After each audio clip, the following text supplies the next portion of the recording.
Assalamualaikum warahmatullahi wabarakatuh. Pada pertemuan kali ini, pertemuan materi-materi setelah Meet, kita akan lebih membahas lagi tentang cloud computing. Kalau kemarin sebelum Meet kita sudah membahas tentang pengertian dan apa itu cloud computing. Jadi secara garis besarnya kita akan coba lagi membahas sekarang lebih dalam, yaitu nanti pertama kita akan membahas tentang pengenalan virtualisasi. Jadi cloud computing itu basicnya adalah virtualisasi. Jadi kita harus mengenali apa itu virtualisasi, kemudian jenis-jenis virtualisasi yang ada saat ini.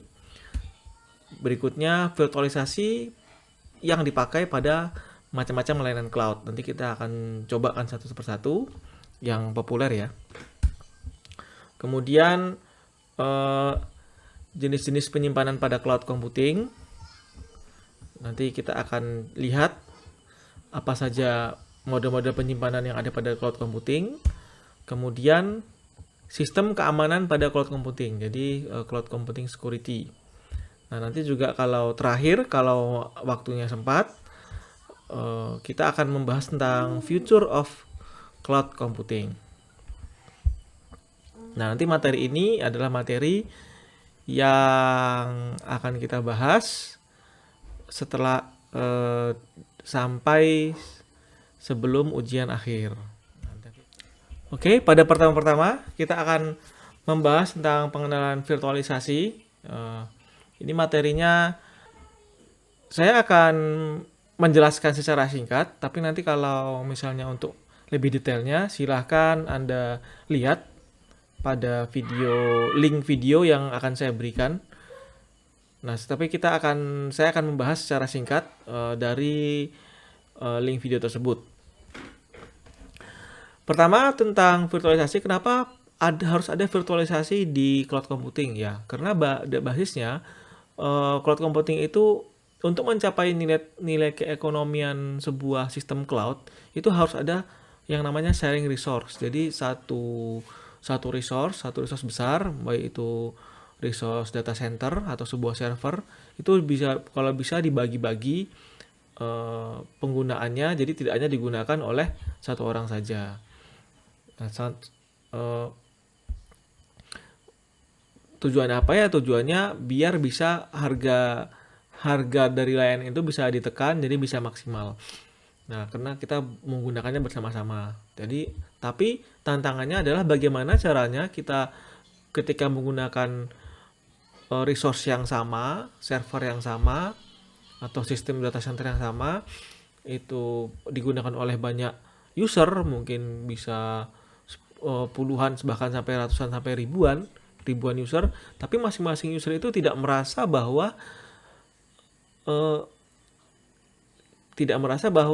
sedang sharing resource. Jadi yang masing-masing user rasakan adalah mereka sedang menggunakan seolah-olah sedang menggunakan komputer mereka sendiri dengan CPU, RAM, storage, dan network masing-masing. Nah, itu bagaimana caranya? Jawabannya ada di abstraction, atau istilahnya bisa disebut juga sebagai layer abstraction. Nah, layer abstraction itu memodelkan sebuah komputer.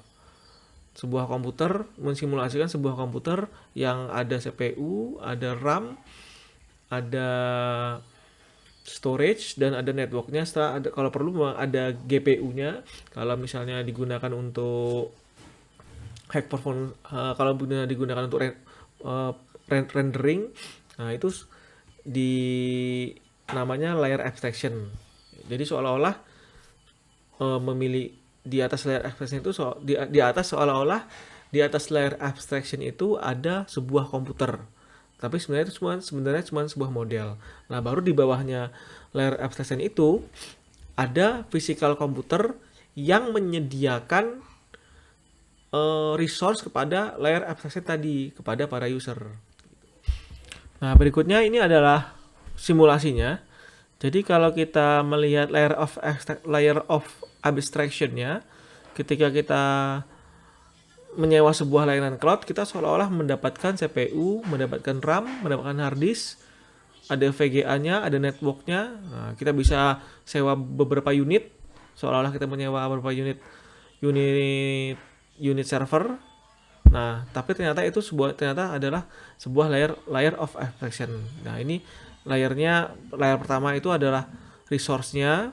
Nah, berikutnya di atas layer resource tadi ada sebuah layer lagi yang mensimulasikan sebuah komputer model, jadi abstrak komputer. Nanti disimulasikan, kemudian dan disimulasikan juga menggunakan network virtual. Baru di atasnya kita bisa menginstal aplikasi, baik itu sistem operasi atau aplikasi atau beberapa layanan cloud yang kita inginkan. Bisa misalnya sebuah service atau sebuah aplikasi yang kita punya atau data dan sebagainya. Nah, di atas layer-layer itu baru kita menggunakan layanan cloud tadi. Maksudnya virtualization avoid creating dependency on physical resources. Jadi virtualisasi yang kita gunakan pada layanan cloud computing diusahakan jangan sampai bergantung pada jangan bergantung terhadap physical resources-nya. Misalnya kalau misalnya menjalankan aplikasi A harus menggunakan jenis VGA yang ini atau jenis CPU x86 atau yang lainnya, atau harus Intel atau harus AMD. Nah, itu tidak diusahakan tidak mempengaruhi virtualisasi. Jadi virtualisasi itu bebas. Kita bisa menjalankan jenis program apa saja dengan tidak tergantung pada dependensi hardware. Nah, yang jelas layer abstraction ini tujuannya juga agar sebuah komputer resource hardware itu bisa digunakan bersama-sama oleh banyak pengguna. Nah, berikutnya virtualization adalah foundation of cloud computing. Jadi virtualization allow distributed computing models without creating dependency on physical resource. Tadi sudah kita bahas. Kemudian clouds are based on virtualization. Atau bisa kita istilahkan based on virtualization on steroids. Jadi virtualisasi sendiri itu sudah ada sejak dulu, dari tahun kalau nggak salah tahun 60-an atau tahun 70-an itu sudah ada. IBM sudah pertama kali menciptakan virtualisasi, kemudian berevolusi jenis-jenis virtualisasi nanti ada beberapa, beberapa model virtualisasi dengan segala macam optimasinya. Tapi nanti bedanya pada cloud sama, sebenarnya cloud itu juga virtualisasi, tapi dia menggabungkan banyak server, kemudian sebagai resource, kemudian di atasnya ada layer abstraction untuk memodelkan sebuah komputer model. Nah, jadi pada virtualisasi itu sebenarnya service-nya itu berjalan di atas virtual machine, baik itu remote procedural calls atau pada client dan server. Itu sebenarnya semua berjalan pada dasarnya pada virtual machine. Kemudian tadi sudah kita bahas juga menyediakan banyak server kepada banyak klien. Nah, kemudian simplicity of use and ease of programming. Jadi kalau bisa, karena cloud computing bagaimana caranya biar memudahkan pengguna. Jadi pengguna tinggal pakai tanpa memusingkan banyak konfigurasi yang harus kita lakukan. Misalnya pada pakai komputer biasa, kita tinggal pakai saja. Kemudian kita tidak perlu memikirkan banyak harus mengambil resource dari mana saja. Harus misalnya kalau kita pakai server biasa kan kita mesti harus cari RAM, cari hardware, koneksikan antar networknya dan segala macam. Nah, itu tidak harus kita pusingkan lagi. Nah, itu jadi simplicity of use. Dari virtualisasi kita tinggal pakai online. Nah, berikutnya ada tipe-tipe dari virtualisasi. Virtualisasi itu ada beberapa tipe. Yang pertama kali digunakan itu native atau full virtualization, kemudian hardware assisted. Jadi ini sudah ada hardware-nya sudah mensupport jenis virtualisasi. Kemudian para virtualisasi nanti kita bahas. Kemudian ada juga OS level virtualization. Nah, mungkin kalau yang sudah pernah pakai Linux ada namanya gel atau chroot, nah itu juga termasuk dianggap sebagai virtualisasi. Ya, berikutnya kita akan coba bahas masing-masing dari tipe-tipe virtualisasi ini. Tapi nanti kalau misalnya penjelasan saya tidak begitu memuaskan, silakan Anda melihat video aslinya. Nanti di sana ada penjelasan mungkin yang lebih detail lagi.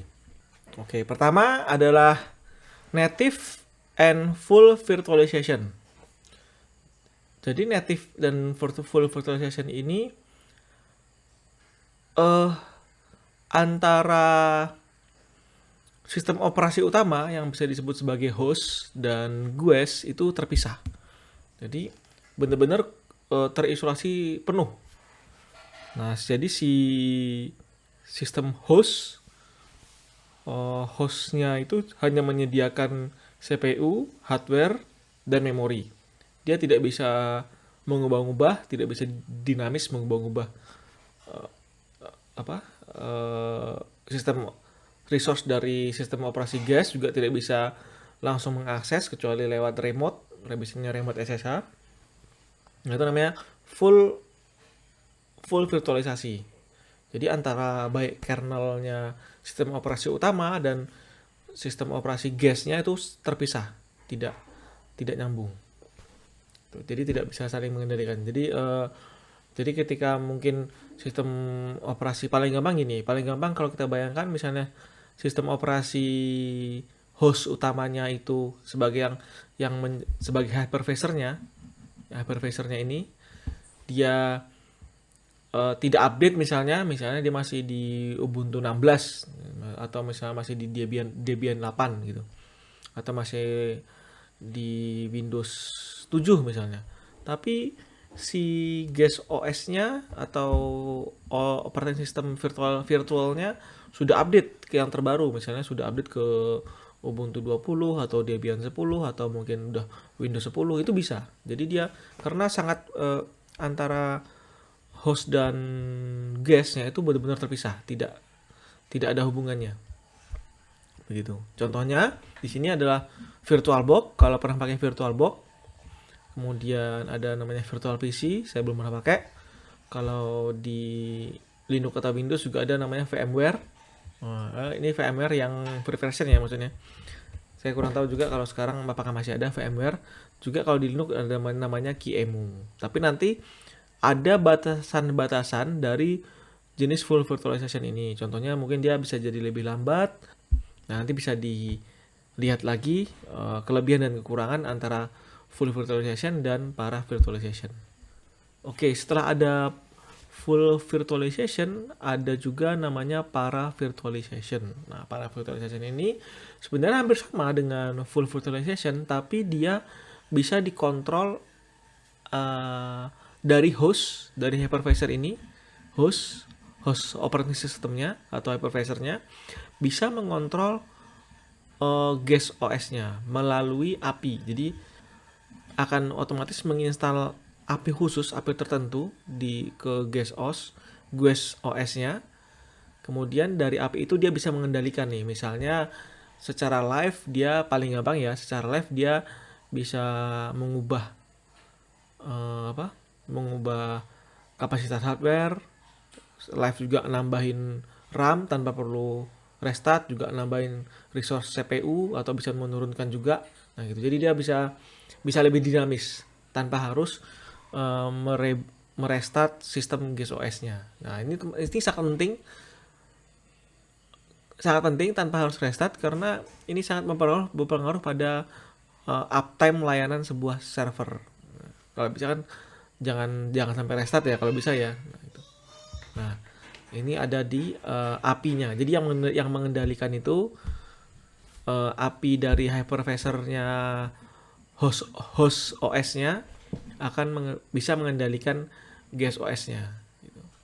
Contohnya bisa Xen atau bisa VMware Hypervisor juga bisa. Bisa pakai Proxmox juga. Itu di Proxmox. Nanti kita akan bahas. Nanti kita akan lihat contohnya. Kemudian ada juga hardware enable virtualization. Nah, kalau ini memang virtualisasi yang disupport oleh hardware langsung. Misalnya ada Intel VT atau ada jenis AMD virtualization atau AMDV. Mungkin nanti silakan Anda mencari bentuknya seperti apa. Intel VT juga silakan dicari bentuknya seperti apa.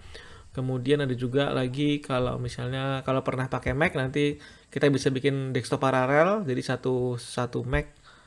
Kemudian ada banyak monitor, kita bisa saling pisah sistemnya. Ada juga parallel workstation. Nah, itu hardware enable. Tapi kalau di cloud computing kita tidak akan banyak membahas tentang hardware enable karena itu tidak termasuk dalam layanan cloud computing. Biasanya yang dipakai itu biasanya para virtualization atau operating system level virtualization. Kemudian ada juga operating system level virtualization. Jadi ini virtualisasi yang levelnya pada sistem operasi. Maksudnya setiap host, setiap guest sistemnya atau sistem virtualnya itu masih sangat bergantung pada host utamanya, host operating systemnya. Misalnya operating systemnya update, maka hostnya akan ikut update. Juga kita bisa mengontrol, jadi nanti ada komen tertentu, kita bisa mengontrol dari host operating system ke private servernya. Nah, misalnya untuk update atau untuk menginstal gitu. Nah, itu nanti ada komennya, kita bisa mengoperasikan, istilahnya gini, gampangnya kita bisa mengoperasikan private servernya lewat sistem. Kita bisa mengendalikan private server full menggunakan perintah dari operating system. Jadi kita bisa mengontrol. Nah, memang keuntungannya operating level system level virtualization ini nanti keuntungannya lebih ringan, juga kapasitasnya biasanya lebih kecil karena dia tetap menggunakan kernel dari operating systemnya. Jadi kernelnya tidak berdiri sendiri. Beda kalau yang tadi full virtualization dan para virtualization, kernel masing-masing OS itu memang berdiri sendiri seolah-olah seperti sebuah sistem operasi sendiri. Tapi kalau operating system level virtualization, dia kernelnya masih bergantung pada kernel utama ya di sistem OS-nya. Contohnya, gampangnya, kalau pernah pakai Linux pasti pernah mendengar nanti Charut. Kalau BSD itu namanya Jails, kalau pernah dengar. Nah, itu kemudian ada juga C Group, saya belum pernah pakai. Kalau Solaris itu namanya container. Kemudian kalau Linux namanya Linux vServer. Kalau misalnya di sistem keamanan itu namanya Gel ya, namanya Gel. Nanti bisa masuk ke honeypot. Ya, kalau misalnya pernah mainan honeypot, di sistem keamanan itu juga termasuk sistem level virtualization, operating system level virtualization. Nah, jadi nanti ketika ada hacker masuk, terus dia langsung masuk ke sistem palsu, masuk ke honeypotnya, nah itu virtualisasi level sistem operasi, dipakai untuk keamanan jaringan. Nah, itu pengenalan virtualisasi. Nanti kita akan melihat satu persatu beberapa contoh bedanya pada pembahasan berikutnya. Tapi nanti kalau pembahasan yang saya bicarakan ini terlalu cepat, Anda perlu mengulang atau perlu pendalaman lebih lanjut, silakan Anda cek juga nanti video yang akan saya berikan yang membahas slide ini juga, video lebih detailnya berbahasa Inggris. Nah, silakan disimak dan dipahami, atau juga nanti silakan Anda cari perbedaan eee, apa itu full virtualization, apa itu para-virtualization, dan apa itu system level virtualization. Nanti silakan Anda cari, kemudian Anda bisa lihat keuntungan dan kelebihan dan kekurangan masing-masingnya.